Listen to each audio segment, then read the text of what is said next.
देखिए बहुत कुछ हमारे कार्यालय में कुछ सूचना दी है, बहुत कुछ इस कॉलेज में कमियां हैं और कमियां होने के कारण हम इन्हें भी दोष नहीं दे सकते। कहीं ना कहीं हम लोग 1 घंटा बैठकर मीटिंग किए और ये भी अपना समस्या बताया। 2 साल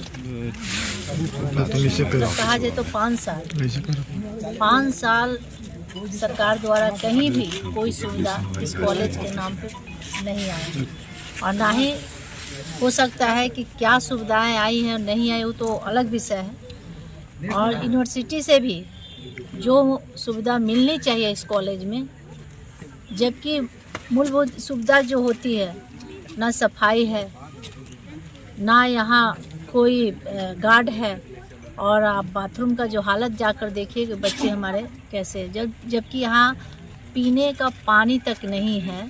हमारे बच्चे अपने से खरीद कर पानी पीते हैं।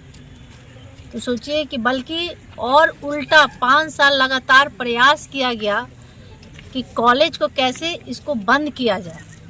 उल्टा यही प्रयास रहा 5 साल, जिसका देन है कि आप पूरा कैमरा घुमाकर देख सकते हैं आगे से पीछे तक कि अगर थोड़ा सा भी इसमें अगर किसी का प्रयास रहता तो आज झरिया के एक सबसे खूबसूरत ये डिग्री कॉलेज है, माननीय विधायक जी द्वारा उस समय बनाया गया था। और ये कोई हमारा पर्सनली ये कॉलेज नहीं है, हमारे क्षेत्र के लिए है, जबकि जगह जगह से हमारे बच्चे आए और जो भी लोग यहाँ जो अपना बोर्ड लगाया, कम से कम एक ब्लैक बोर्ड लगा देता तो हमारे बच्चे को पढ़ने में, क्लास करने में सुविधा बढ़ती। जैसे बोर्ड लगाने का शौक ज़रूर था, लेकिन कॉलेज में क्या साधन चाहिए उसकी चिंता नहीं थी। और लगातार बल्कि हमारे प्रिंसिपल साहब को भी टॉर्चर किया गया कि इस कॉलेज को बंद कर दिया जाए, ये भाग जाए, यहाँ के कोई भी कर्मचारी ना रहे। कोई 2-4 अपराधी द्वारा बुलाकर और धमकियाँ मिलती थी, तरह तरह के। हम मतलब सुनकर बहुत हम दुखी हैं कि ऐसी भावना, ऐसे सोच किसी की कैसे हो सकती है। शिक्षा के मामले में जो कथा और कथनी जो लोग बोलते हैं, बच्चे के साथ खिलवाड़ कैसे कर सकते हैं। 5 साल कम से कम अपना निजी स्वार्थ छोड़कर सिर्फ बच्चे के बारे में अगर कोई सोच लिया रहता ना, तो ये कॉलेज दिखता। लेकिन आज हम आए हैं बच्चे के कुछ कंप्लेन पे और कहीं ना कहीं ये कहा जाए कि सरकार के भी कमियां हैं, जो आज हमारे माननीय रघुवर दास जी के नेतृत्व में ये भव्य तरीके से कॉलेज निर्माण हुई थी। और आज ये जो दशा देखकर बहुत दुख हो रहा है कि इतना खूबसूरत जगह रहने के बाद भी आप आसपास अगल बगल देख लीजिए, कितना सुंदर ग्राउंड है, कितना स्पेस है, लेकिन फिर भी खेलने के लिए कहीं ग्राउंड नहीं है। किसका कमियां है आप समझ सकते हैं। कॉलेज की जो भी समस्या है किस तरह आप देख रहे हैं इसको? देखिए, यहाँ सफाई बिल्कुल नहीं है, गंदगी भरपूर है, गार्ड नहीं है। सुरक्षा की दृष्टि देखते आप देखिए तो मतलब गार्ड बहुत ज़रूरी है कि गार्ड नहीं है। शिक्षा के यहाँ टीचर अभी तक मात्र 8 टीचर हैं। 8 टीचर में 15-16 साल, मतलब हाँ 1-2 ऑप्शन पे ही रहते हैं अक्सर। जैसे ये बताइए, इनको लेकर 10, तो मान लीजिए कि मतलब इतना कम टीचर में कैसे हमारे बच्चे पढ़ेंगे। उसके बाद से आप देखिए कि मात्र 3 गार्ड मिले हैं और सफाई तो बिल्कुल कमी नहीं है। ये अपने निजी फंड से, प्राइवेट से यहाँ के आसपास 2-4 लोग से सफाई करवाते थे, बाकी जो भी इनके समस्या है वो भी लोग छोड़ दिए।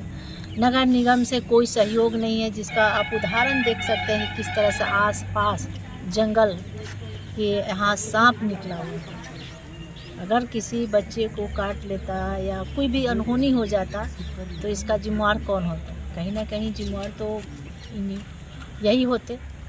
कोई सरकार पे तो उंगली उठाता नहीं। लेकिन जड़ देखा जाए तो ये जड़ से ही इस कॉलेज को लगातार बंद करने का प्रयास किया गया।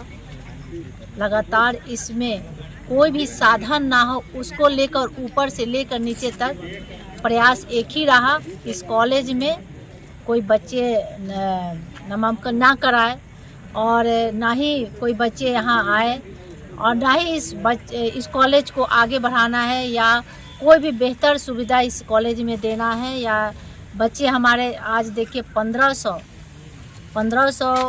तक हमको लगता है कि 2 साल में ही हो चुके हैं, और अभी भी मतलब एडमिशन के लिए बहुत सारे लोग आते हैं। तो सोचिए कि लोगों के अंदर बहुत इच्छा और खुशी है कि हमारे क्षेत्र में इतना खूबसूरत कॉलेज बना है, लेकिन दुर्भाग्य है कि इस कॉलेज में कोई साधन नहीं है। यहाँ एक कैमरा होना चाहिए सुरक्षा के दृष्टि देखते हुए, वो भी नहीं है। तो कमियां ही कमियां हैं इसमें, एक कमियां नहीं है, 1000 कमियां हैं, जिसे हम मिलकर इसे दूर करेंगे और इस कॉलेज को खूबसूरत बनाएंगे। मेरा यही उद्देश्य है। देखिए, बच्चों की जो समस्याएं हैं वो जेन्युइन समस्याएं हैं। सफाई की व्यवस्था, स्वीपर नहीं होने की वजह से, स्वीपर का एक भी पद सरकार द्वारा यहाँ पर नहीं चिन्हित है, तो स्वीपर नहीं होने की वजह से वॉशरूम वगैरह गंदे पड़े हुए हैं। कुछ दिनों तक मैंने अपने निजी फंड से, अपना पर्सनल फंड से हमने साफ सफाई रखने की कोशिश की, लेकिन जब ये आश्वस्त हो गया कि अब यहाँ पर कर्मचारी हमको नहीं मिलेगा, तो आखिर मैं और किसी को कितने दिन तक पेमेंट करके, अपना पॉकेट से पेमेंट करके करूँगा। मैडम ने कहा कि 1400-1500 बच्चों का एडमिशन है। यहाँ पर 1400-1500 को बच्चों का एडमिशन इसलिए है कि हर सब्जेक्ट में सीट लिमिट किया हुआ है। यदि सीट लिमिटेशन के बार को हटा दिया जाए तो हर साल 1200 से कम बच्चों का एडमिशन नहीं होगा, क्योंकि हमारे यहाँ हिस्ट्री में 400 एप्लीकेशन पढ़ते हैं, जिसमें मात्र 70 लड़के ही एडमिशन ले पाते हैं, क्योंकि मेरा लिमिटेशन है। पॉलिटिकल साइंस में 300 का एप्लीकेशन पड़ता है, कॉमर्स में 500 का एडमिशन एप्लीकेशन पड़ता है, कॉमर्स में 200 लेते हैं, पॉलिटिकल साइंस में 70 लेते हैं, हिंदी में 150 पढ़ते हैं। अगर खैर ठीक है, लेकिन जो भी है 1500 2 साल में बहुत बड़ी अचीवमेंट है इस महाविद्यालय का। और हम चाहेंगे कि जितनी भी समस्याएं आज हमारी मैडम के साथ एक बंद कमरे और लोगों के बीच में हुई हैं, मैडम का मुझे सहयोग मिला है, हमें आश्वासन मिला है, और हम ले करके पुनः एक पूर्व गति से मैं स्पीड पकड़ूंगा और महाविद्यालय को अपने विचार के अनुसार, अपने दृष्टि के अनुसार आगे ले जाएंगे। सर, कॉलेज की जो भी समस्या पहले भी थी, किसी को अवगत कराए थे कि? जी, वो देखिए, हमारे यहाँ सिस्टम है सब कुछ, हम लोग पत्राचार ही कर सकते हैं। हम लोग सारे लोग को पत्राचार किया गया। नगर निगम के नगर आयुक्त से आज हमारी सवेरे बात हुई है, वो बोले कि हम कैंपस के अंदर काम नहीं कर सकते, बाहर काम कर सकते हैं। आज की बात है। उनको भी चिट्ठी गई है, जीएम लोधना को चिट्ठी गई है, जीएम भौरा को हम लोग चिट्ठी भेजा हमने।